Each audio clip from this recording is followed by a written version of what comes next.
Bueno, vamos con la noticia, con la tertulia del día. Hoy con don Marcos de Quinto, ¿qué tal está usted?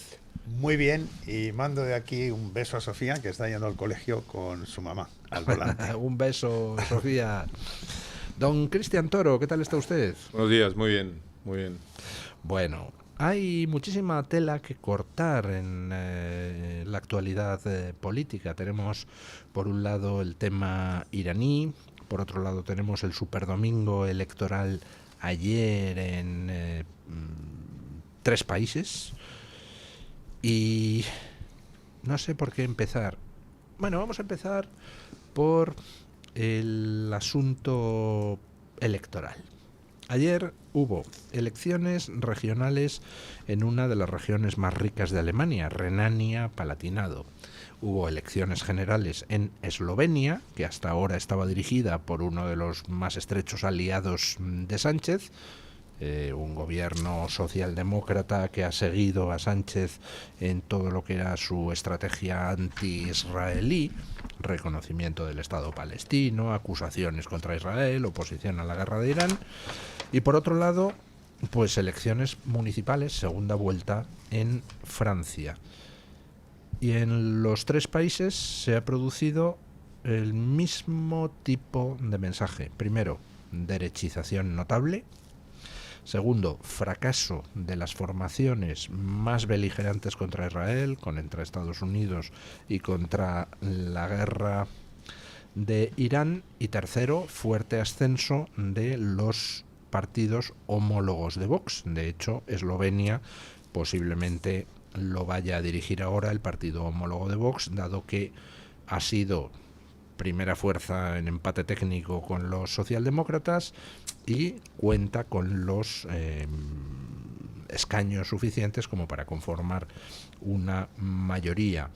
En Alemania entra por primera vez con fuerza en una región del oeste de Europa, la AfD, y en Francia conquistan Niza, triplican el número de alcaldías que tiene el Frente Nacional francés de Marine Le Pen, y todo ello acompañado pues de un hundimiento de la izquierda más extrema. Bueno, ¿cómo valoran ustedes ese superdomingo electoral? Bueno, muy bien, ya lo ha dicho usted, todos los datos están ahí. Al final el socialismo, bueno, el globalismo que estamos viviendo, pues parece que Europa está despertando y bueno, yo por mi parte me alegro porque creo que es necesario. O sea, cuando tenemos un problema, lo que hay que buscar son soluciones. Y es evidente que tenemos más de un problema, no solo en España, sino en general en Europa, y está llegando la gente que yo creo que puede tener soluciones a todos estos problemas. Nos falta que, bueno, que en España, que yo creo que tenemos la peor figura dentro de todo el marco europeo al frente de un país, de relevo ya a los que, bueno, a los que se presupone que tienen ya que poner solución a que cada mañana nos despertemos con peores noticias, ya no solo en el tema económico, sino en el tema de criminalidad en el país, bueno, en general en todo. Y creo que estamos cada vez más cerca. Hemos visto en las elecciones autonómicas pasadas que bueno, Vox sigue subiendo y yo creo que seguirá subiendo pese a toda la campaña que hay del miedo contra Vox, porque vemos que pese a todo eso sigue subiendo. Así que bueno, que esté pasando esto en Europa nos va a venir también muy bien a los que apoyamos a Vox. Bueno, ¿Cómo ve usted el superdomingo? sí, bueno, hay un tema curioso, esto del efecto de la inmigración, porque el efecto de la inmigración es como una espada de doble filo. Por un lado genera una reacción hacia los partidos que en estos momentos pues tratan de combatir el exceso, por lo menos la ilegal, pero por otro lado, como puede ser en el París, etcétera, pues también esa inmigración también tiene voto. Luego sucede en ambas situaciones. Y lo que sí, una cosa que usted ha comentado siempre, don Luis, es de verdad, ¿qué sería del mundo si no estuviera Trump? ¿Qué sería del mundo si la bala no hubiera fallado? Porque solo imaginarlo, ¿qué pasaría a 5 años vista? Por ejemplo, nos encontraríamos con Irán, que tendría ya un arma atómica y además misiles capaces de transportarla a 4.000 kilómetros desde Teherán. Nos encontraríamos pues con una Unión Europea pues muchísimo más intervencionista y con menos libertades individuales. Nos encontraríamos con una Venezuela donde se seguiría torturando en el helicoide. Nos encontraríamos con una Cuba que seguiría siendo pues la cabeza pensante y organizadora del narcotráfico. Ellos son los headquarters del narcotráfico, mientras la producción está en Colombia o el blanqueo en Venezuela. Nos encontraríamos a lo mejor con una Argentina donde el apoyo que en un momento determinado pues Trump ha prestado a Milei ha servido para que pueda seguir haciendo las reformas necesarias para que vaya adelante, pues a lo mejor ni siquiera estaría. Luego, gracias a que Trump sigue vivo, yo creo que pues estamos viendo todo este cambio que se está produciendo a nivel mundial, todo lo que es el retroceso del wokismo y lógicamente está impactando en Europa, está impactando en las municipales y en este cambio de péndulo. Y están dando seguridad a la gente de que enfrentarse al socialismo, oye, no hay que tener complejo para ello. Sí, estoy de acuerdo contigo, porque al final el socialismo yo creo que vive de la propaganda del miedo, ¿no? O sea, yo rescato una frase que dijo Milei hace un tiempo que a mí me gusta mucho y es verdad, y es que las ideas socialistas siempre se han defendido con las armas, y con las armas siempre se han defendido con el odio y con el miedo a lo contrario. Y yo creo que a la gente ya le está dando igual este discurso y está empezando a despertar. Y bueno, pues veremos un cambio pronto. Resulta muy significativo de lo que de lo que pasó ayer, algo que a mi juicio tiene un impacto directo en España, porque ahora las terminales del PSOE, ojo, y también algunas terminales del PP andan lanzando el mensaje de que el no a la guerra impulsa a Sánchez. Eso es, perdonen que se lo diga, basura. El no a la guerra pues resulta que ha sido perjudicial para la izquierda en Alemania, perjudicial para la izquierda en Francia, perjudicial para la izquierda en Eslovenia. Es que el no a la guerra, ¿qué significa? El no a la guerra significa sí a masacrar a un pueblo desarmado como el de Irán. Claro. El no a la guerra, ¿qué significa? Sí a que se siga torturando en el helicoide. Esto lo tendrían que explicar.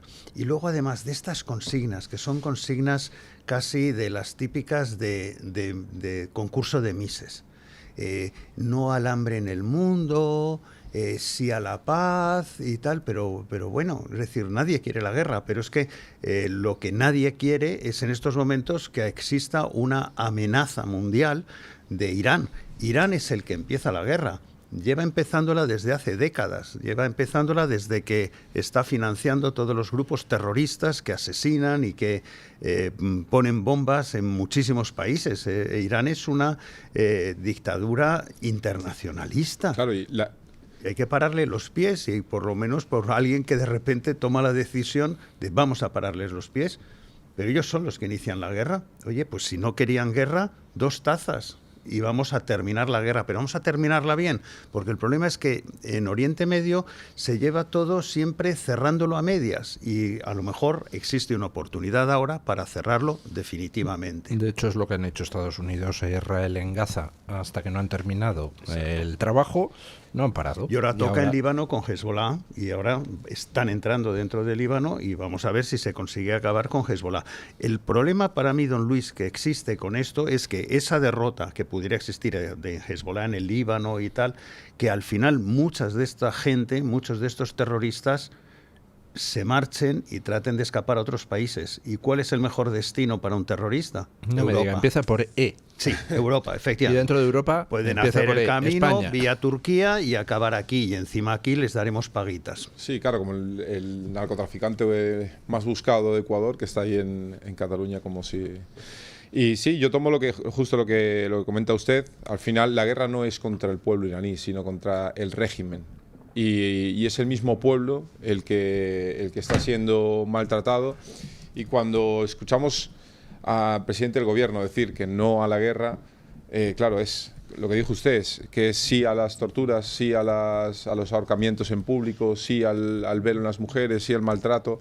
Entonces, claro, o sea, eso resulta curioso que, bueno, una de las noticias más humillantes para España de ayer es lo de las pegatinas en los misiles iraníes. Resulta que Irán, en los misiles que lanza contra las petromonarquías del Golfo y contra Israel, está poniendo pegatinas con la cara de Sánchez y una frase de Sánchez: esta guerra es ilegal, esta guerra es ilegal y además inhumana.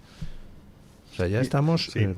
Los americanos en la Segunda Guerra Mundial ponían te quiero, Katy, lo ponían ahí en los misiles. Aquí ponen frases de Pedro Sánchez, los ahorca homosexuales y apaliza mujeres, ponen frases de Pedro Sánchez en sus misiles. Es que tenemos la desgracia de tener un presidente que yo creo que es un desequilibrado.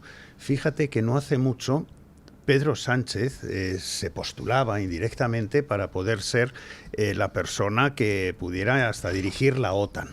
Entonces, lo que le da absolutamente igual, como cuando ha ido quedando arrinconado, pues ahora ya, pues bueno, presidente de la Internacional Socialista y sobre todo líder del Grupo de Puebla.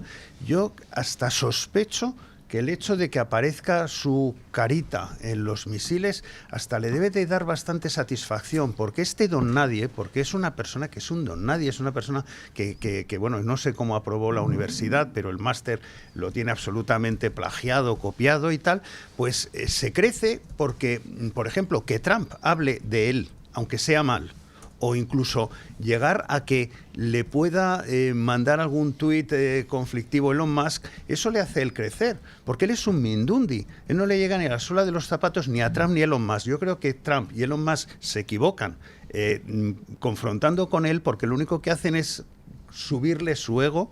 Y yo creo que eso es un error. Pero él encantado porque, oye, no siendo nadie, a lo mejor, como alguna vez he comentado, él está pensando en el siguiente libro que le van a escribir, cómo se puede titular, y a lo mejor se titula El hombre que se enfrentó a Trump y a Elon Musk. Pues yo creo que esto es sus ensoñaciones y tal. Y el problema es que estamos en manos de este hombre, que es un desequilibrado y que va a llevar España a la ruina. Don Julio Ariza, ¿qué tal está usted? Muy bien, recién regresado de Budapest, donde estaba en el CIPAC, y ha sido una experiencia, como todos los años, muy interesante, la verdad. Aparte de que Budapest es una ciudad para quedarse. Sí. Preciosa. Es bonita, Sabiendo que bonita. está Sánchez aquí, pues apetece mucho. Lo único, en fin, la gastronomía de aquí le da 100.000 vueltas a la de Hungría, salvo los embutidos. Los embutidos húngaros son tan buenos como los españoles. Pero lo bueno casi.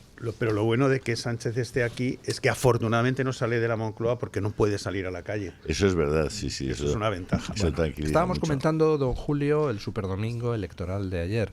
Giro a la derecha en las municipales francesas, giro a la derecha en las legislativas eslovenas, giro a la derecha en las regionales de Renania-Palatinado en Alemania, pero sí. un giro notable. Sí. O sea, para los medios alemanes titulan hoy colapso socialdemócrata, porque es que han perdido Renania-Palatinado, que llevaban gobernando hace 35 años. Sí. Es espectacular. Se va cayendo el velo de la gente, ¿no? No sé quién decía que el hombre moderno es como una pupila, cuanto a más luz le das, más se cierra.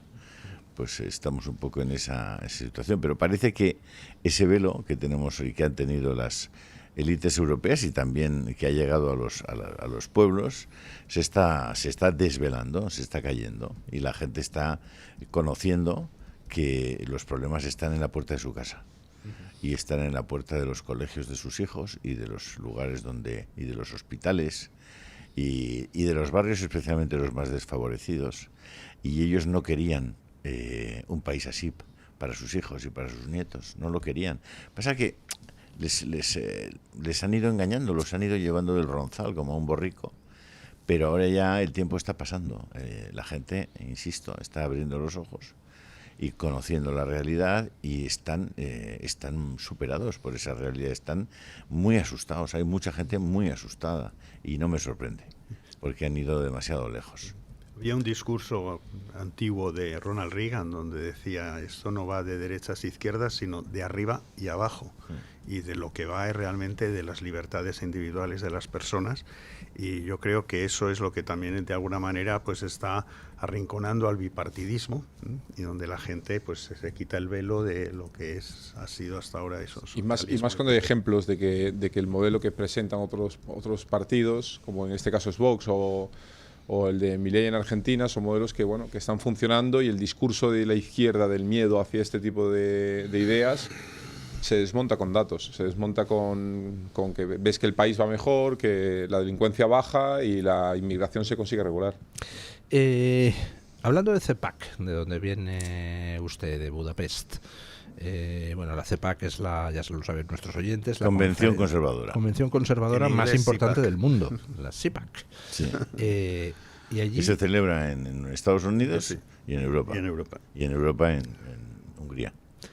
Y ha cerrado este año la conferencia, han cerrado Abascal y Milei los discursos. Así es. Y antes que ellos, Orbán hizo también un discurso importante y en el que dijo una cosa que he comentado en las noticias que tiene especial relevancia. Dijo, Abascal es mi jefe y no podría tener mejor jefe. Dice quien es primer ministro de su país, Orbán, y una de las figuras dentro del mundo conservador pues de más influencia. Llama jefe a Abascal. ¿Se imaginan ustedes a alguien en los partidos de la derecha tradicional del mundo llamando jefe a Feijóo? O sea, es que es imposible. Sí. Por cierto, me recordó el famoso chiste. El señor que entra en una pajarería y dice, ¿cuánto vale ese loro? Y dice, 5.000 euros. ¿5.000 euros? Dice, ¿qué hace el loro? Y dice, pues toca el piano de maravilla. A ver, loro, mira. Ah, caramba, ¿y ese otro loro? Y dice, esos son 8.000. Y dice, ¿y eso? Y dice, bueno, porque ese no solo toca el piano, sino que además canta ópera. Mira, loro, hazle una demostración al señor. Ah, dice, caramba, ¿y aquel del fondo? Y dice, pues esos son 100.000 euros. Y dice, pero demonios, ¿y qué hace ese loro? Y dice, pues no hace nada, pero los otros dos le llaman jefe.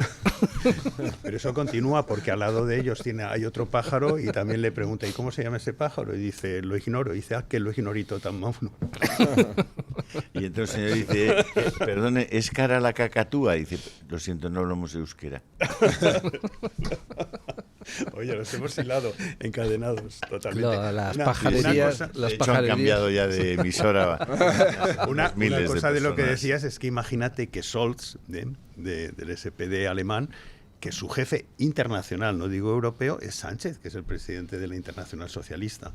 Ahora, lo que sí es curioso es la capacidad de influencia, porque efectivamente lo que dices, Vox en estos momentos no es el partido más fuerte de la derecha conservadora de Europa, y sin embargo sí tiene una capacidad de influencia en el resto de países conservadores de Europa tremenda.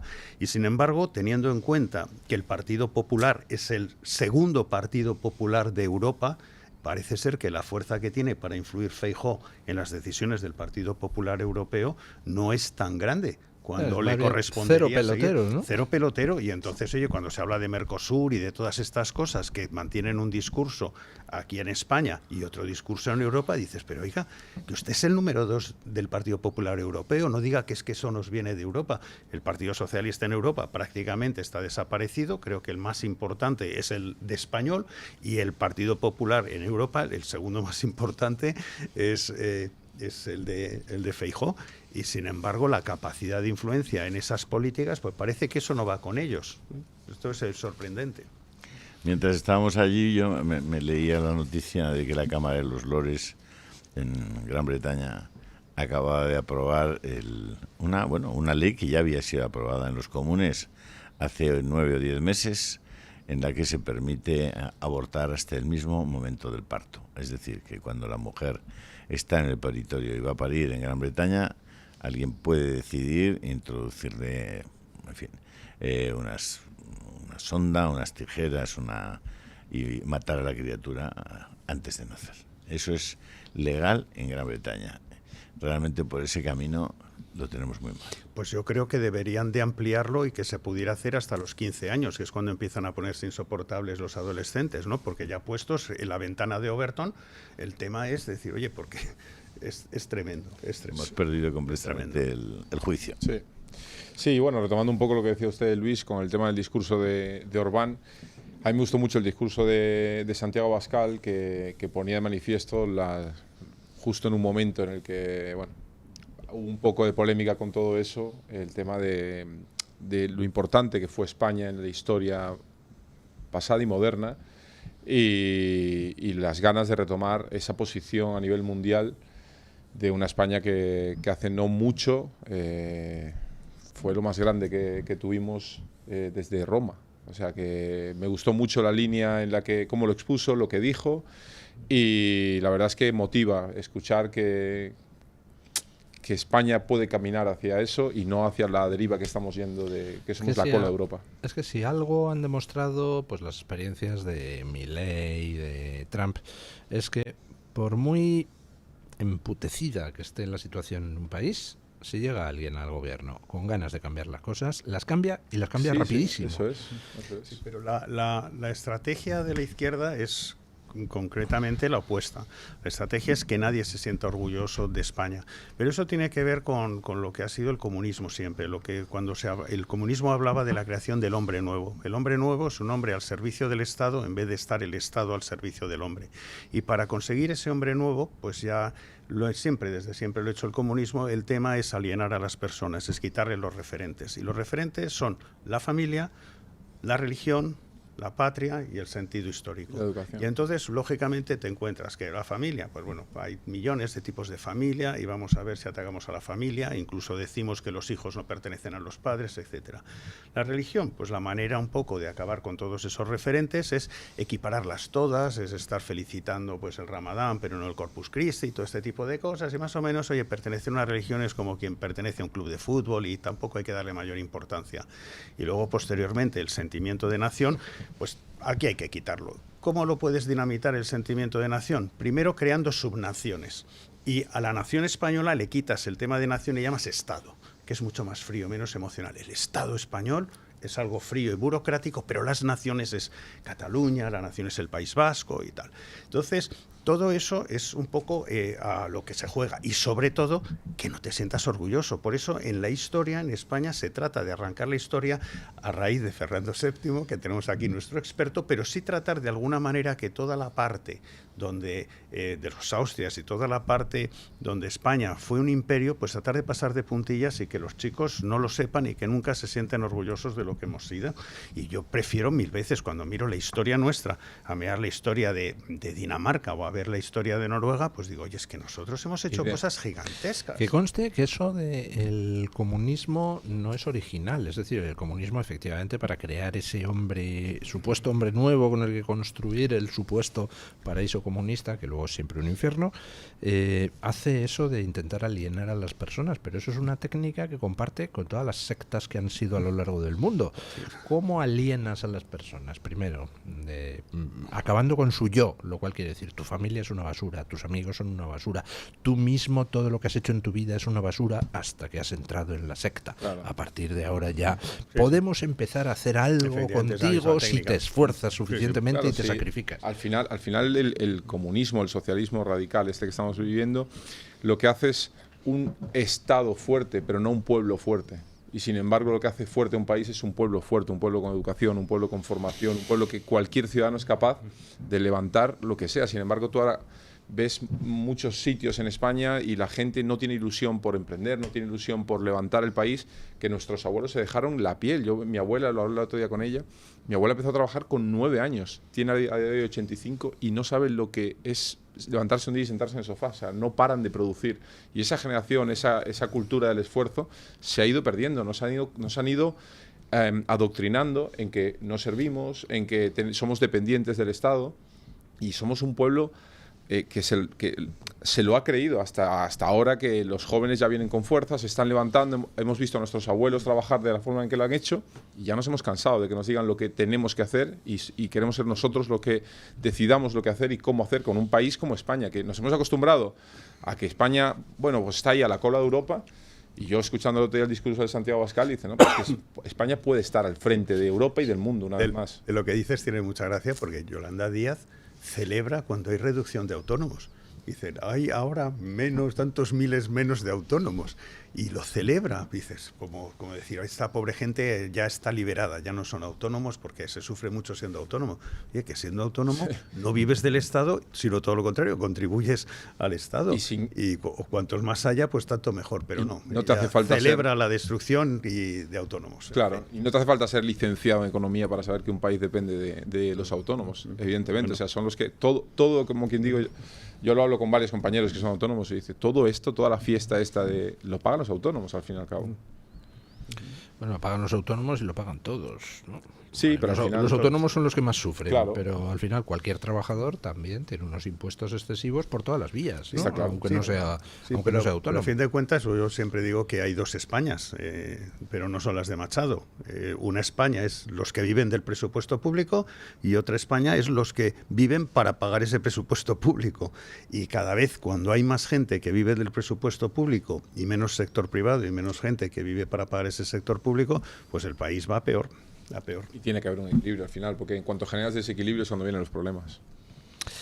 Bueno, pues tenemos cambio de rumbo en toda Europa, cada vez más acelerado. El día 12 de abril hay elecciones en Hungría, unas elecciones trascendentales porque la Unión Europea está volcándose para tratar de que no gane Orbán, y para ello no han dudado en poner en marcha las campañas de cancelación en redes sociales. Por ejemplo, se han cancelado las cuentas en Facebook del gobierno húngaro. O sea, están haciendo lo que hicieron con Trump en su día. ¿Qué tal ha estado la CEPAC, don Julio? Ha sido muy interesante. Siempre hay gente muy interesante. Hay gente que piensa y cuando te encuentras con otra gente que está pensando, pues tiene mucho interés. No puedo decir mucho más, porque efectivamente los discursos que habéis mencionado, el discurso de Santiago, yo creo que fue muy potente, muy sólido, muy consistente. Lo emitimos aquí en el Toro, en el Toro Televisión. El de Víctor Orbán, extraordinario desde mi punto de vista también. Orbán para mí es el mejor político que hay en este momento en los países que yo conozco y de los políticos que yo conozco. Para mí, sin duda, mi referencia es Víctor Orbán. Y luego pues estaba Wilders, estaba la señora esta de la AfD, Alice Weidel, y bueno, había... Intervino Trump por videoconferencia, ¿no? Efectivamente. Sí. ¿Intervino también Meloni o no? No, yo no lo vi. Yo tampoco, no. Yo no vi nada de... No. Yo no lo vi. No.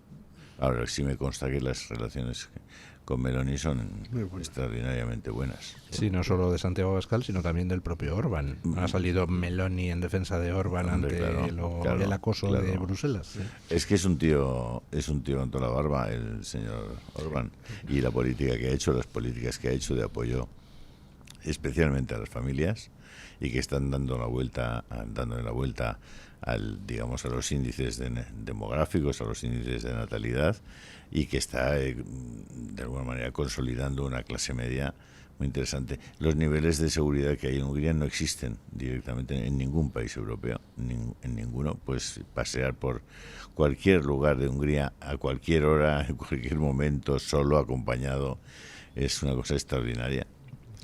Vi un mensaje es que no me acuerdo quién era, un español que ha asistido a la CEPAC y que decía, le dije a mi hermano que vive allí en Budapest, oye, pero ¿vas a dejar ahí el portátil en la parte de atrás del coche? Oye, que se ve, te van a abrir el coche. Chaval, que estás en Budapest. Puedes dejar el coche abierto. Sí. Realmente es un... Bueno, creo que llegue a eso. Yo me encuentro solo una pequeña pega, y es que es imposible el idioma. Es muy difícil el húngaro, sí. La lengua es imposible. Sí. O sea, yo solo he aprendido, me parece que está 9 o 10 veces en Budapest, he aprendido Köszönöm. Yo lo único que sé de húngaro es Szeretlek. Pues, ¿Qué significa te quiero? Muy útil. Un rompecorazones, don Luis. Cosonom, que significa gracias. Una cosa, Cosonom. Cosonom, gracias. Una cosa, don Luis, lo que comentaba sobre el tema de redes sociales y lo que el boicot aparentemente que parece que Meta estaba intentando hacer con Orbán. Yo no sé si Orbán ha pedido algo a Estados Unidos, al secretario de Estado o al propio Trump, de que pudiera intervenir con este tipo de abusos que se puede producir en Europa, porque además es que resulta que Europa está continuamente haciendo amenazas a todo lo que son las nuevas empresas de nuevas tecnológicas y bueno, y si encima resulta que su rama de aquí europea pues está permitiendo el intromisiones dentro de lo que son estos procesos electorales, pues yo creo que Zuckerberg y Meta a nivel internacional debería de actuar. ¿Hay algo de eso? ¿Alguien sabe si Meta en Estados Unidos a mí va a también llamar? me ha sorprendido muchísimo esa noticia, muchísimo. Pero bueno, la verdad es que en esto es el tiempo de la opacidad completa. Yo no había vivido nunca una guerra, por ejemplo, Marcos, en la que no hay corresponsales de guerra. Yo recuerdo cuando había una guerra en cualquier parte, te salía un tío desde un edificio, la cámara moviéndose, acaba de caer, tal. Hoy incluso te salían algunos corresponsales haciendo crónicas supuestamente desde el frente en la casa de campo y cosas así. También. Pero había corresponsales de guerra. Había información. Hoy no hay. Pero muchos corresponsales de guerra estaban tomándose whiskies en los hoteles y al frente pocos iban. Luego lo que les contaban. De acuerdo. Pero hoy tú no puedes estar en Dubái relatando si ha caído un pepino o no ha caído un pepino, porque además si lo grabas y lo transmites por tu teléfono móvil, en Dubái te pueden meter en la cárcel. Es decir, hoy no hay información. Estamos hablando que mañana nos cuentan que ha sido toda una performance y abrimos así los ojos. O sea, es que es muy jorobada la situación. Ha dicho la palabra clave, situación. Vamos a la pausa publicitaria y seguimos. Bueno, ¿les ha gustado a ustedes el safari fotográfico que han organizado los comunistas europeos para ir a Cuba a fotografiar pobres? No había visto una cosa tan espantosamente ridícula y grimosa hace muchísimo tiempo. O sea, van allá en plan señoritos, viajando en primera clase, se alojan en hoteles de 5 estrellas ahí en La Habana, que tienen luz mientras que el resto de los cubanos están a oscuras. Y luego fotografiando por ahí niños desarrapados y cosas así. Es increíble, hemos perdido la cabeza completamente. O sea, luego van predicando precisamente lo contrario, ¿no? Y vemos es que es una foto, o sea, simplemente un gesto de esos ya retracta a la persona. O sea. Lo que es una pérdida de oportunidad espectacular es que España, en estos momentos donde se está abriendo la posibilidad de la libertad para Cuba, que España no esté ahí en la foto. Es decir, nosotros nos hemos posicionado al lado de los gretinos, de cretinos por Greta Thunberg. Y entonces nosotros que realmente, o sea, Cuba ha sido durante 406 años española y ha sido independiente por los últimos 128 años.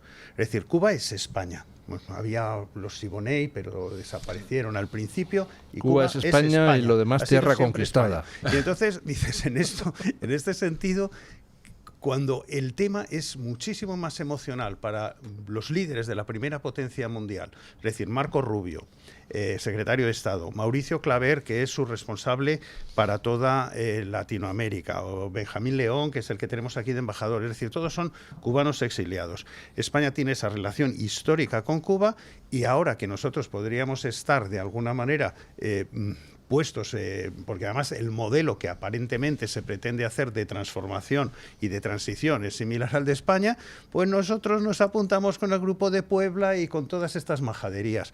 A mí me parece que es de verdad vergonzoso. Sí. Además, otra cosa importante, la declaración sospechosamente pactada que hizo el rey Felipe VI el otro día con el narcoembajador de México, Lo digo porque además Sinaloa. creo que sí, que era gobernador de Sinaloa y tal.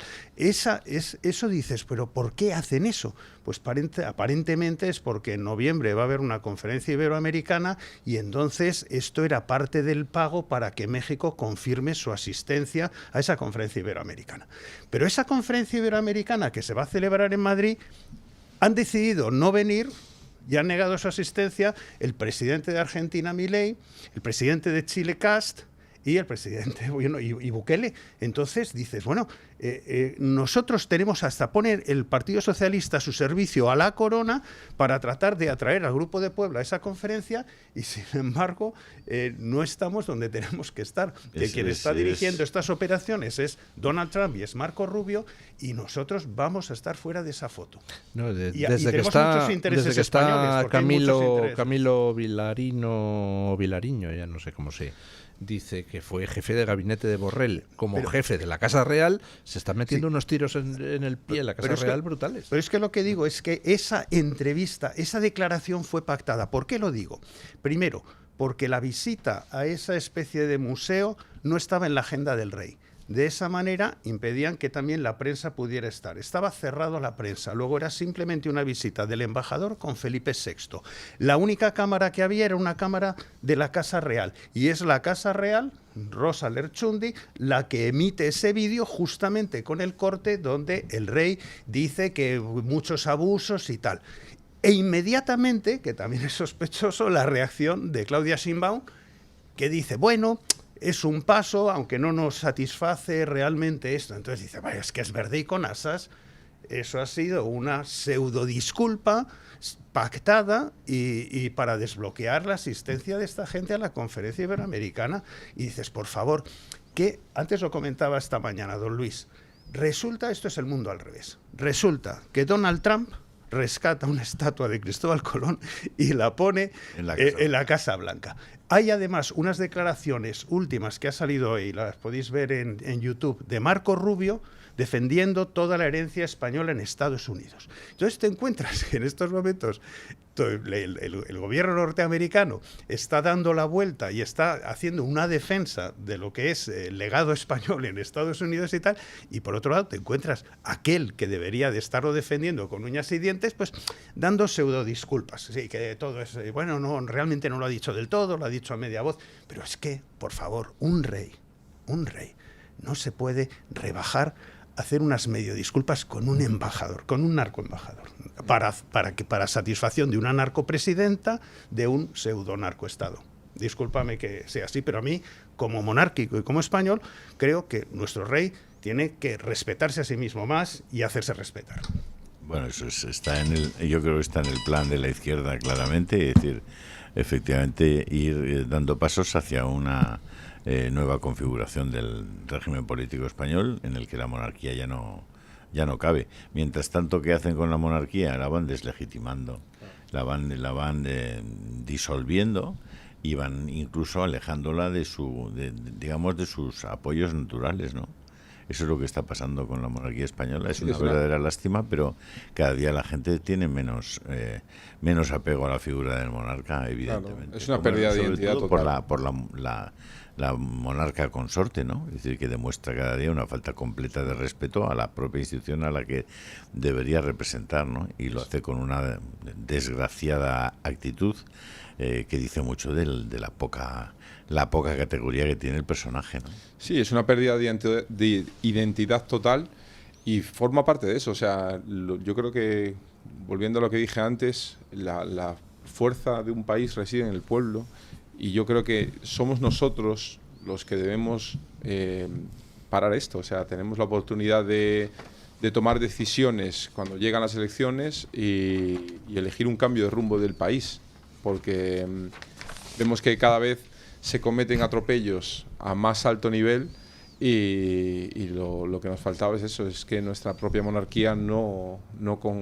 esté conjugada con nuestra historia y sobre todo con nuestros valores. Sobre lo que comentabas del safari que está haciendo pues estos 600 personas activistas ahí en Cuba, es un tema muy curioso. Porque vamos a hacer una comparación, si quieres, de dictaduras. el franquismo duró exactamente 36 años, del 39 al 75. El castrismo no han sido 36 años, han sido 67.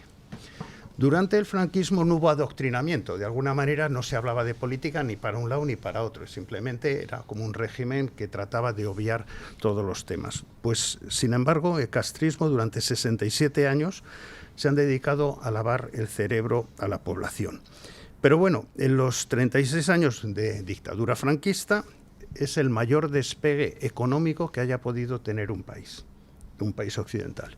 Y sin embargo, durante los 67 años de dictadura castrista ha sido miseria y hambre. Ahora es el país más pobre de toda Iberoamérica después de Haití. Exactamente.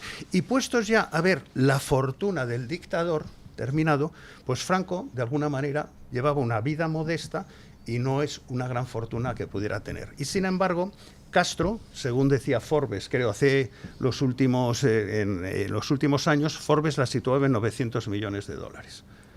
Entonces, dices, bueno, estos que están en el Safari, el Pablo Iglesias y todo esto, que tanto se meten con una dictadura, podrían hacer una comparativa de ambas cosas. O sea, son unas sinvergüenzas todos estos activistas que están ahí, que es tremendo. Ya, pero verles en esa situación ante un pueblo que está sufriendo lo que ha sufrido el pueblo cubano, lo que ha sufrido el pueblo venezolano, es que estamos hablando de crímenes horribles, estamos hablando de torturas horribles, sí. Y estos tíos siguen ahí, es que siguen ahí. Hay una película no sé que ya se llama, qué podemos hacer. Hay una película que se llama Los Plantados, que está además producida por Leopoldo Fernández Pujals. Es una película extraordinaria sobre la historia de aquellos presos políticos que se plantaron para no estar con los comunes y todas las torturas tal. 22 años la mayor parte de ellos han estado. Yo conozco a tres de ellos y es espectacular. Y yo creo que esa película, el otro día le animaba a Leopoldo Fernández Pujals a que la coloquen en abierto, que hagan una presentación y que se coloque en abierto en YouTube para que la gente se entere exactamente de lo que ha sido ese régimen, pero no ya de lo que ha sido ese régimen, sino que la gente se entere de lo que gentuza, como Pablo Iglesias, como Irene Montero, como Yone Belarra o como Yolanda Díaz, lo que están ellos defendiendo, porque defienden exactamente eso. Pero esos regímenes se aguantan por personajes como estos. O sea, son corresponsables, cómplices de esa barbarie. Bueno, pero esta gente son cómplices de la barbarie, se dedican a apoyar a torturadores, asesinos, a ladrones, se dedican también a poner el cazo de a esos ladrones para que les suelten una pasta, pero puedes ser malvado, puedes ser siniestro y tratar de no hacer tú mismo el ridículo. Es que la imagen de esta especie de safari fotográfico de comunistas que se han hecho en Cuba, en los autobuses, filmando a los cubanos por que ven en las aceras sentados y tal, es que es tremendo. O sea, no sé si se dan cuenta de la imagen que eso proyecta, del canalla rico que llega allí a ver a los Luis, no hay negritos. Palabras. Mira, hay una película que he visto recientemente de un actor argentino que se llama Francella. No sé si habéis oído hablar de Francella. ¿Habéis visto una serie que se llama El Encargado? Una serie argentina que se llama El Encargado. Ah, el conserje de un edificio. Sí, ¿la habéis visto? Bueno, empecé pues a verla. El actor probablemente es uno de los mejores actores del mundo. Y ha hecho una película que son 10 o 12 sketches de 5 o 7 minutos. Y uno de ellos está dedicado a Pedro Almodóvar. Jamás había visto una crítica tan inteligente, tan demoledora como lo que hace Francella a Pedro Almodóvar en esta película, que no me acuerdo cómo se llama. Argento, tengo que, si la localizo, os la digo, porque creedme, es de lo mejor que he visto desde un punto de vista de guión que en los últimos 10 años. Sí. Hay una periodista de Voz Media, estuve con ella el domingo por la mañana, y una de las cosas que comentaba es que... Homo Argentum. Homo Argentum. Increíble. Sí. O sea, no dejéis de verla. Homo Argentum. Bueno, todos los sketches son de flipar. Pues decía que esta periodista comentaba que el único hotel que tiene luz eléctrica en estos momentos en La Habana es el Bristol, que es donde está alojada esta gente. Entonces, esta gente está comiendo bien, está en un sitio donde hay electricidad y luego se hacen el safari fotográfico. Esto es una vergüenza, viendo a la gente que se está muriendo de hambre, que no tiene medicinas, que no puede ir a un hospital ni nada, y van a blanquear ese régimen. A mí me daría una absoluta vergüenza. Es repugnante. Repugnante. Absolutamente repugnante, blanqueando el régimen. Bueno, se tiene que ir, don Julio Ariza. Le despedimos y terminamos la tertulia hablando. Hemos tocado Irán, hemos tocado el superdomingo electoral en Europa. Hay un par de temas que no hemos tocado y que sí, de los que sí he hablado en las noticias. A ver cuál le gusta más a nuestros tertulianos. Se está votando ayer y hoy también una reforma judicial en Italia propugnada por Meloni, que básicamente consiste en que el Consejo General del Poder Judicial italiano va a ser elegido ahora, la mayoría de sus miembros, por sorteo entre todos los jueces, para evitar las designaciones políticas. ¿Serían ustedes partidarios de hacer algo similar aquí en España? Hombre, mejor que lo que hemos hecho nosotros, seguro que es. Por lo menos, al final, seguro se respetaría más este proceso de elección, porque al final aquí lo que ha pasado en España es que el mismo Pedro Sánchez ha elegido a los suyos y no deja esa libertad para poder seguir la ley, y luego tenemos los problemas que tenemos. Entonces, bueno, no sé cómo podrá salir en Italia. Veremos. Si es una buena forma, pues podemos implementarla. Yo haría un sistema mixto, en el sentido de que lo sortearía, pero no entre todos los jueces, sino lo sortearía entre los jueces que cumplieran determinados requisitos de experiencia, de solvencia, etcétera. Entonces, es decir, por lo menos asegurarte que no es entre todos los jueces, que no es un juez inexperto que haya sido nombrado antes de ayer y que haya accedido a la carrera, sino que tengan por lo menos un mínimo de experiencia demostrada, y además que tengan pues un expediente de alguna manera impoluto y un gran reconocimiento. O que cuenten con 50 firmas de aval de otros jueces. Entonces, o algo así. Si esos jueces son 500 o son 1000, sortearía entre esos 500 o entre esos 1000, pero no entre todos los jueces, porque yo creo que eso es excesivamente aleatorio, sino cumplir determinados requisitos y aparte entonces sorteo. Eso me parece muy adecuado. Desde luego mejor que esta politización indecente que sufrimos. Total. Que al final se traduce en que los políticos, vamos, PP y PSOE, y ahora también los socios del PSOE, nombran a los miembros del Consejo General del Poder Judicial, que es quien designa a los jueces que van a audiencias provinciales, tribunales superiores de justicia, Tribunal Supremo, con lo cual todos los jueces de España saben que como toques mucho las narices al Partido Socialista no vas a llegar arriba, claro, ni en broma. Si se las tocas al Partido Popular, entonces a lo mejor en algunos casos terminas llegando arriba, pero también hay posibilidades de que no llegues. Con lo cual, pues aquí, ¿quién se encarga de investigar la corrupción al final? Gente que ha pasado el filtro de no resultar molesto, claro, a los distintos partidos, claro, a los dos partidos, ¿no?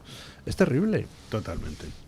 Bueno, y una última cosa, porque creo que nos quedan un par de minutillos antes de dar paso a los oyentes.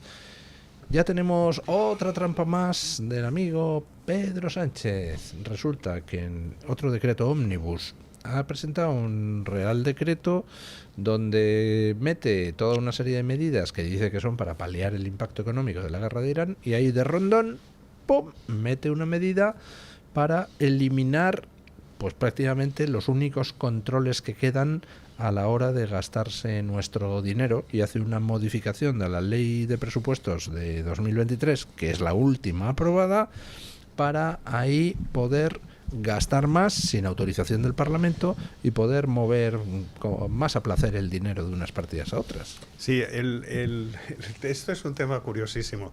Cuando un gobierno no tiene presupuestos y no le aprueban presupuestos, pues lo que tiene que hacer es convocar elecciones y punto. Perdón que interrumpa. Dicho por el mismo Pedro Sánchez. Sí, dicho por él. El problema es que Pedro Sánchez se encuentra en la situación más cómoda que puede encontrarse. Es decir, Pedro Sánchez tiene la llave de la caja. Y además, por una ley creo que se hizo de urgencia por el COVID, pues tiene la potestad de hacer cambios entre partidas. Y si encima esta nueva ley viene a reforzar esa flexibilidad, ¿para qué narices quiere presupuestos? Claro.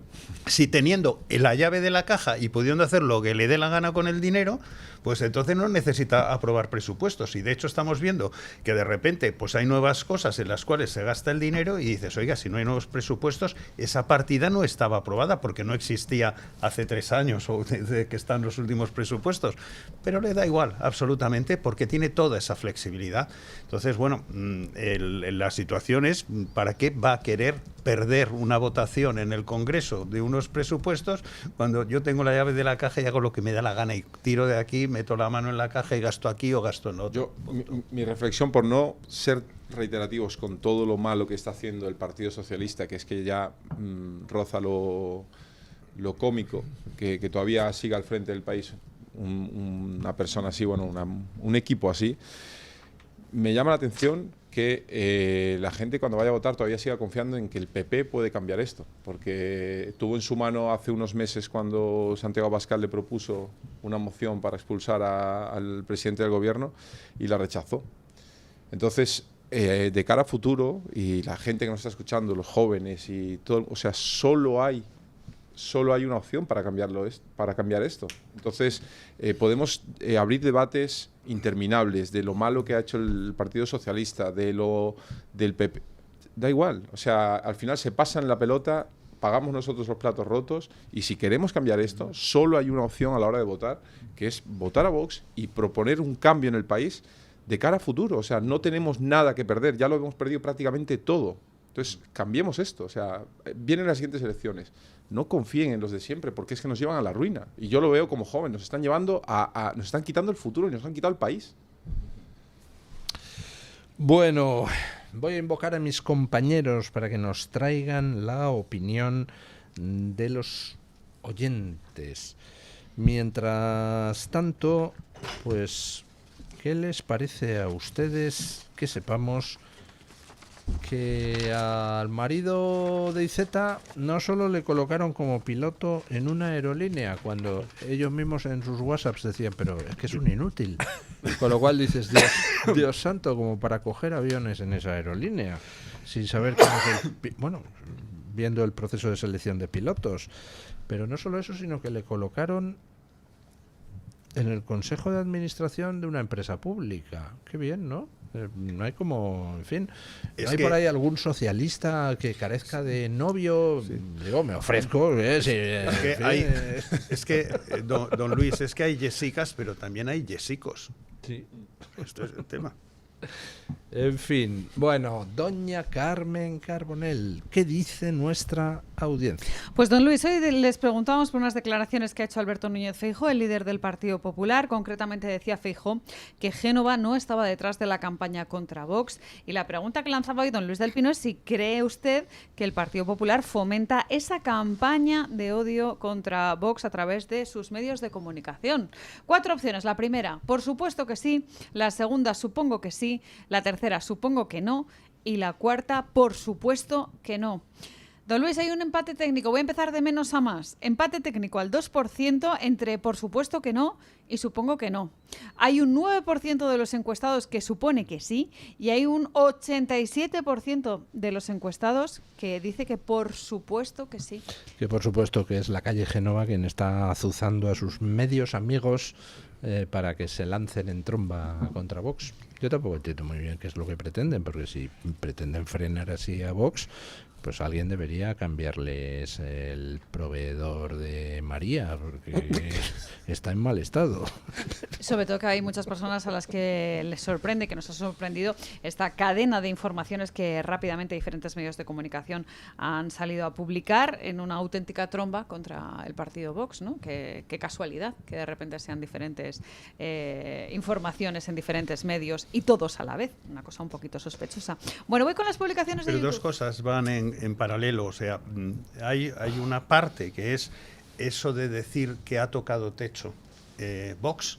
Y es un tema curioso, porque el otro día yo me estaba haciendo unos cálculos de las últimas elecciones que se han producido en cada una de estas comunidades autónomas. Las últimas fueron las europeas. Entonces, no estoy comparando autonómicas con autonómicas, sino europeas de 2024 con estas del 2026. Y entonces, en el caso de Extremadura, de lo que se votó, la gente depositó la confianza en Vox en las europeas, ahora han subido 6 puntos. En el caso de Aragón, también de lo que la gente depositó la confianza en Vox en el 2024 al 2026 ha subido unos 6,75 puntos, creo recordar. Pero en Castilla-León, de lo que votaron en el 2024 en europeas, ahora ha subido 8 puntos. 8 puntos de las últimas elecciones estas. Entonces dices, bueno, eso de que ha tocado techo es toda una parte. Y luego lo otro, el tema ese de los líos internos, que yo no sé si son líos internos o externos, porque la mayor parte de los líos son periféricos en estos momentos a este Vox que tenemos. Y lo que es curiosísimo, sobre todo, es que todos los partidos, comentaba yo el otro día, todos los partidos han tenido líos, tienen líos y tendrán líos. Esto es parte de un partido político. Lo que es curiosísimo es que los líos generalmente se producen cuando estás de capa caída, no cuando estás en crecimiento. Y entonces es muy sospechoso que cuando estás en crecimiento, pues de repente te surjan todas estas cosas. Que yo lo que no acuso a nadie, si esto está instigado desde Génova o se le ha ocurrido a los medios y tal, lo que sí es que todo esto es bastante contra natura y tal. Y bueno, y hay gente que efectivamente, yo entiendo que hay gente que está fuera de Vox o que voluntaria o involuntariamente ya no están allí y que bueno, pueden tener la tentación también, viendo ahora que el proyecto va hacia arriba, de decir, hombre, pues me encantaría a mí coger el volante y entonces proponer formas para coger ese volante. Bueno, pues es legítimo que lo digan, pero también es legítimo decir, oiga, un consejo extraordinario, un congreso extraordinario, pues no tiene sentido ahora, porque también lo puede decir cualquier persona que diga, oye, pues yo quiero un congreso extraordinario en el PP, en donde sea. Se entiende que se necesiten sumar, eso sí se entiende, porque está en una situación tremenda y ahí está Rufián, pero en el caso de Vox son ganas un poco de meter palos en la rueda. Simplemente como pasó con UPyD, que cuando empezó a llegar en las encuestas a acercarse al 20%, tocaron el pito y dijeron, por UPyD, para destrozarlo. Sí. Y piensan que con Vox puedan hacer lo mismo. Bueno, es que es una de las cosas que el bipartidismo siempre ha estado de acuerdo. Es decir, yo creo que PP y PSOE siempre han estado de acuerdo que cuando alguien asoma la cabeza hay que cortársela. Pasó con Mario Conde, con la operación Mario Conde, pasó con UPyD, pasó con Ciudadanos, que me lo conozco muy bien, porque en eso sí están de acuerdo. Si aparece un tercero en discordia, vamos a quitárnoslo de encima. No les sirve, porque recordemos que el voto joven en Vox es súper importante. Y me incluyo yo como voto joven, esas artimañas no también no las compramos. Don Luis del Pino y yo también nos incluimos. También, oiga, yo me siento muy joven. ¿Qué es esto? Bueno, ¿algún mensaje rápidamente, más? don Luis, algunos comentarios que leo en Twitter. Álvaro GM dice que sin lugar a dudas se repiten todos como papagayos lo mismo. María dice que esto es una certeza que todo el mundo sabe. Ellen Skitar también en Twitter dice, tengo claro que sí, mi duda es si el resto del partido está en línea con la cúpula o hay alguien con sensatez. Y permítame un comentario de un terraplanista. Lo digo entre comillas porque José Manuel Quesada dice que decir que el Partido Popular fomenta esa campaña contra Vox a través de sus medios de comunicación es tan absolutamente falso como afirmar que la Tierra es redonda. A José Manuel Quesada, uno de los habituales, le mandamos un cordial saludo. Sí, efectivamente. Bueno, está bien. Sí, tiene mucha retranca don José Manuel Quesada. Gracias, doña Carmen. Gracias, don Marcos de Quinto. Amanda. Gracias, don Cristian. Es mi trabajo. Toro. Y vamos ¿Qué? Eso es en otra emisora. Pero esto es impresionante. Bueno, vamos a poner punto final a la tertulia con don Paco Linares, que nos quiere avisar de que el pan para hoy será hambre para mañana. Buenos días, don Paco. Gracias, don Luis del Pino. Y también para todos, bienvenidos a la primavera. Así es, don Luis. Con el socialismo pasa siempre igual. Ordeñan y ordeñan hasta que las vacas se quedan secas. Y la élite se adueña de casi todo el queso. ¡Qué bueno es Sánchez! Le juro que hay gente que se lo cree. Y cuando me lo dicen en la cara, miro el rostro de la persona que me lo ha dicho y pienso, ¿esa criatura no se entera de nada o es masoquista? Y es mejor ofrecerle una sonrisa, como se hace con los orates, porque razonar con esos ejemplares es imposible. Hay quien va diciendo por ahí que no ha presentado los presupuestos generales del Estado no por la guerra de Irán, sino por la muerte de Chuck Norris. En fin, da exactamente igual. Son pretextos siempre. Ahora Sánchez va de bueno, primero porque dice que va a subir las pensiones. Y digo yo, eso es una chorrada. Lo importante es que baje el pan de cada día. ¿Que baja la gasolina? Señores, quien tenga oídos que escuche. Estos días el gobierno ha ganado millones, porque si el barril de crudo sube y el gas sube, el porcentaje de IVA también sube y todo lo que necesita transporte igual. Ahora, al reducir el IVA, el gobierno gana lo que ganaba hace un mes, o sea, antes de la guerra de Irán. Con la subida del petróleo subió también el IVA, que es casi un 50% del litro de gasolina o gasóleo, 50% de impuestos. ¿Subida de las pensiones? Una miseria. Seguiremos pagando impuestos abusivos. Bajada de la gasolina, ya lo he dicho y no voy a repetirlo. Dar una opinión no cuesta nada, pero razonarla es más difícil si no se quiere escuchar. Eso sí que es ser sordo, porque no hay más sordo que el que no quiere oír. Mañana más y mejor. Punto final.